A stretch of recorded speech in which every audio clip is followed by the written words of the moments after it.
너무 지금 그 신혜 씨 그냥 얼굴만 봐도 사실 마스크를 쓰고 있는데도 입 모양이 보여요. 희한하죠? 현장 생각하니까. 그래서 그런가요? 그 현장 분위기가 워낙 좋아서 그런지 두 분 촬영할 때 조승우 씨 애드립 때문에 신혜 씨가 힘들었던 적이 많았다고요? 빵빵 터져서? 이제 뭔가 응. 예, 태술에게는 굉장히 서해가 낯선 사람이고 미래에서 왔다고 하는데 이제 어떤 인물인지 잘 왜 내가 너를 믿어야 하는지에 대한 사람에 대한 이제 의심이 생기잖아요. 의구심도 들고. 근데 저희가 이제 막 그 박사장 성동일 선배님께 붙잡혀가면서 막 티격태격하는 씬이 있었어요. 근데 그 안에서도 굉장히 서해는 긴장되고 빨리 여기서 벗어나서 한태술을 구하고 지켜야 되는데 자꾸 누구냐고 막 근데 그 저희가 이제 묶여 있는 상황에서 막 이런저런 애드립을 주고 봤는데 처음에는 제가 당황해서 리허설 하면서도 웃음 터지고 찍다가도 약간 웃음 터졌던 기억이 나요. 네. 그 애드립 때문에. 네. 이번에 태술은 사실 조승우 씨가 그동안 다양한 필모가 있지만 이번에 정말 그 웃음기 많고 장난기 많은 본인의 그 모습 그대로를 우리가 만날 수 있는 겁니까? 제가 그런가요? 그런 모습이 저는 있죠. 되게 조용하고 네? 점잖고 아하. 그런. 다음 질문 드리도록 하겠습니다. 예. 자, 이번에는 다시 우리 진혁 감독님께 질문을 드릴 텐데 하이라이트 이제 영상을 보면 미래지향적인 현재 그리고 폐허가 된 미래 시원시원하고 이제 군더더기 없는 액션 연출 등 정말 이 연출이 굉장히 많이 돋보이는 지점이 많은데 연합뉴스의 김정진 기자님께서 이런 질문 주셨어요. 천재공학자 태술과 그를 구원하러 온 서해의 모습을 그려내려면 연출을 하실 때 미래적 요소를 많이 담아내셔야 했을 것 같은데 상상의 영역으로 있는 장면들을 어떻게 구현해내고 또 담으시려고 하셨나요? 아니 먼저 그 전에 오해하실까봐 캐스팅 때문에 나이가 바뀐 게 아니고요. 그거 좀 먼저 말씀해 주세요, 감독님. 그게 저희가 대본을 진행하다 보니까 예. 뒤에 9.11 테러가 나오는데 그 연도를 맞추다 보니까 나이가 바뀐 겁니다. 그건 원래 저기 조승우 씨를 88년생으로 할 생각으로 제가 이걸 원래는 원래는 이제 그렇게, 모든 게 명확해졌네요. 시작을 했던 거고요. 뭐 이게 사실은 뭐 SF적이라기보다는요.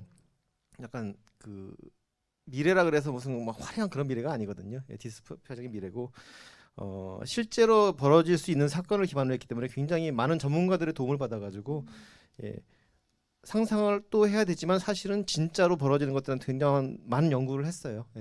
사실 처음 지금도 이거 보시고 계시겠지만 저희 작가님들이 그 시인 작가님이신데 처음 이제 제가 공모전 작품을 보고서 야 이런 천재들이 있나 이렇게 느껴서 이분들의 첫 작품은 내가 꼭 해야 되겠다 해가지고 만나봤더니 굉장히 상상력이 풍부하시더라고요. 그래서 그 상상력을 먼저 베이스로 받아서 이번 기회에 한번 JTBC 도움을 받아가지고 돈 좀 써봐야 되겠다 이래가지고 제가 10주년 특별 기획. 특별 계획이니까 그래서 제가 정말 평소에 일하고 있었던 모든 각 파트의 가장 최고의 분들만 모셔가지고 이렇게 딱 시작을 했는데 처음에 대본을 딱 보여드렸더니 아무도 말이 없으시더라고요.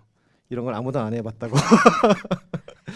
그래가지고 그 처음에는 이제 한 12장 정도의 그 이미지 컨셉을 먼저 그리고 거기에 과학적인 걸 첨가하고 뭐 이런 식으로 해가지고 하나하나 구현해 갔고요.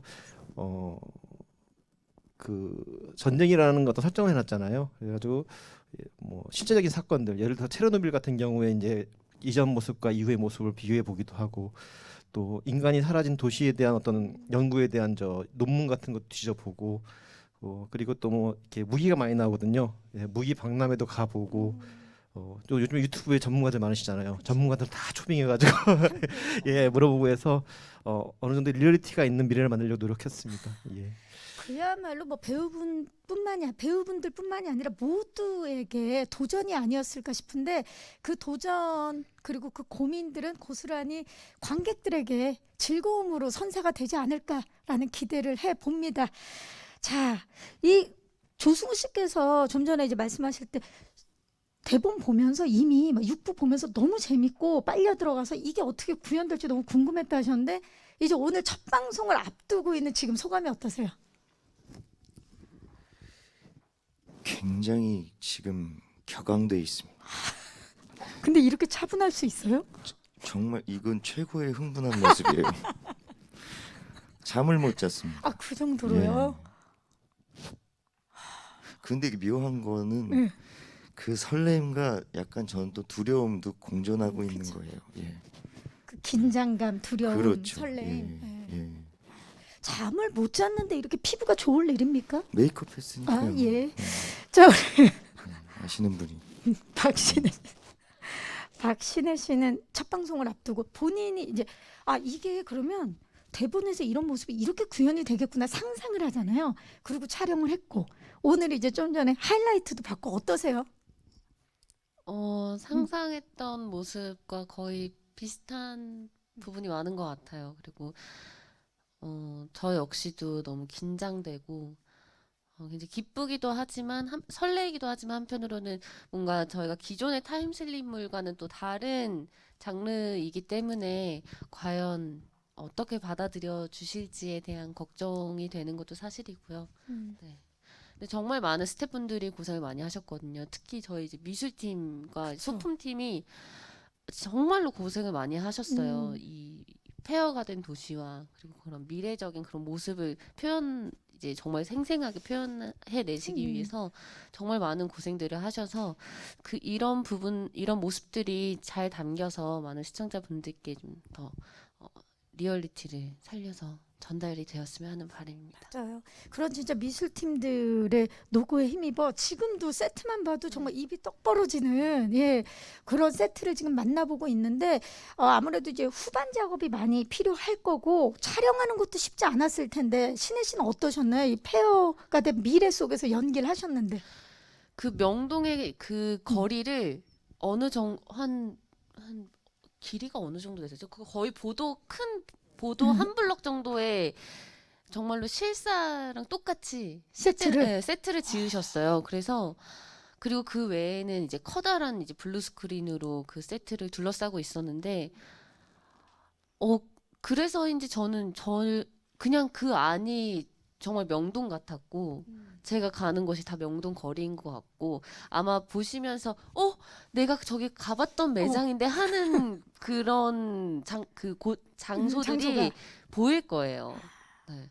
그래서 저는 이번에 블루 스크린에서 촬영을 또 많이 하다 보니 어색한 부분도 있었지만 굉장히 그 전에 이제 뭐 콜이나 살아있다를 통해서도 블루 스크린에서 계속 네. 해왔다 보니까 좀 어색한 부분도 있었지만 좀 편안했던 부분도 있고. 네.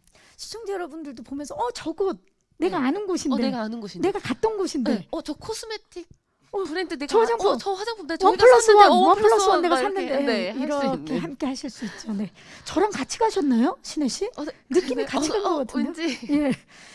자, 다음 질문은요. 더 셀럽의 우리 김희서 기자님께서 진혁 감독님께 질문 주셨습니다.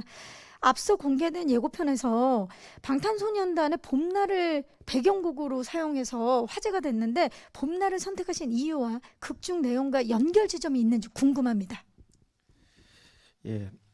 이게 스토리가 사실은 지금 현재 갑자기 스톱해버린 대한민국이거든요. 그런데 이 상태에서 15년이 지난 건데 이 외롭고 아무도 없는 폐허 속에서 서로 죽이려고 하는 이 무법자들 사이에서 살아가야 되는 이 서해라는 캐릭터가 이 감수성이 있는 사춘기 시기를 지나가잖아요. 10대를. 그럼 무엇에 의지하고 낙을 찾을 수 있을까를 생각하다 보니까 현재 가장 인기 있는 그 BTS의 흔적들을 그 폐허 곳에서 찾아가는 게 사실은 어떤 면 삶의 하나의 즐거움인 거죠. 예. 그래서 그런 설정을 한 다음에 봄날을 고는 이는 사실 제가 제일 좋아하는 노래입니다. 그래서 예. 개인적으로 예, 봄날을 좋아해서 제가 근데 다행히 BTS 측에서 노래와 그 사진을 다 사용해서 허락해 주셔가지고 감사하게도 잘 지금 뭐 전 맞습니다. 세계 아미들도 환영을 하고 있습니다. 감사합니다. 네, 감사합니다. 감사합니다. 곳곳에 굿즈들이 많이 나옵니다. 네. 감사합니다.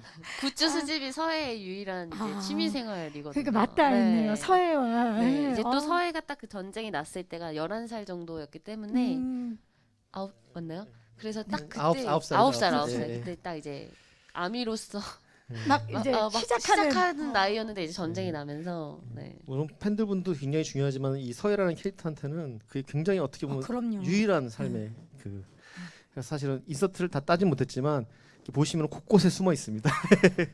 저희가 정말 다시 보기로도 또 봐야 될 작품이네요. 예, 곳곳에 예, 저희가 꼭 그 의미도 숨겨진 이스터에그들을 꼭 찾아보시기 바라겠습니다.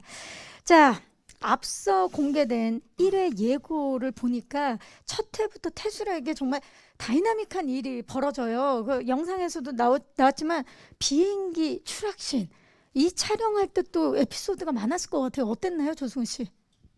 원래 보통은 비행기 세트가 있고요. 그 안에서 이제 어떤 추락하는 장면들 이런 것들은 기술적으로 어떻게 했는지 모르겠지만 저희는 실제로 비행기를 공중에 띄워놓고 이렇게 현실감 있게. 예, 그게 제작비가 굉장히 많이 들었다고 전 들었거든요.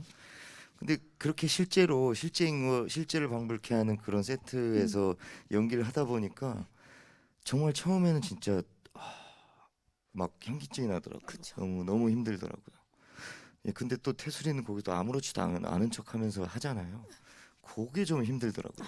토할 것 같은데 예, 계속 해야 되니까 처음에는 다 진짜 그걸 한번 타보고 올스탑이었어요, 다. 그렇죠. 예, 거의 뭐 네, 왜냐면 살면서 경험할 네, 뭐 맞아요. 확률이 거의 없는. 네, 예. 또 예, 이야. 그것도 되게 새로운 경험이었고, 우리나라 이런 이런 장치들의 굉장히 기술적인 그쵸. 그 발전이 예, 이 정도까지 예, 왔구나. 네. 최초로 시대한 거였는데 실제로 그 놀이기구죠. 놀이기구 같은 장치를 만들어 놓고 그 위에다 비행기 올린 거예요. 예, 그래가지고 이제 막 흔드는 거죠. 놀이기구 타듯이. 예, 실제로 리얼리티를 위해서. 근데 그게 이제 무선으로 조종하는 거거든요. 무선으로 조종하게 되면은 이제 그 멀리에 어떤 기계 장치를 손으로 이렇게 움직이면 그대로 움직여요, 비행기가. 예, 그래서 조승우 씨 막 힘들어하는 걸 저는 제가 직접 한번 이렇게 막 흔들어가지고 괴롭혀보기도 하고. 아, 감독님도 직접 체험을 해보신 게 아니라 저는 조종을 조종을 했어요. 했다. 예, 조종을 했죠. 예. 비행기 말고도 저희 자동차 타고 가는 장면도 뛰어가지고 실제로 조종하면서 했었어요. 예. 그러니까 그 리얼리티가 상당하겠네요. 정말 작품 속에서 만나보도록 하겠습니다. 감사합니다. JTBC 10주년 특별기획 시지프스 더 미스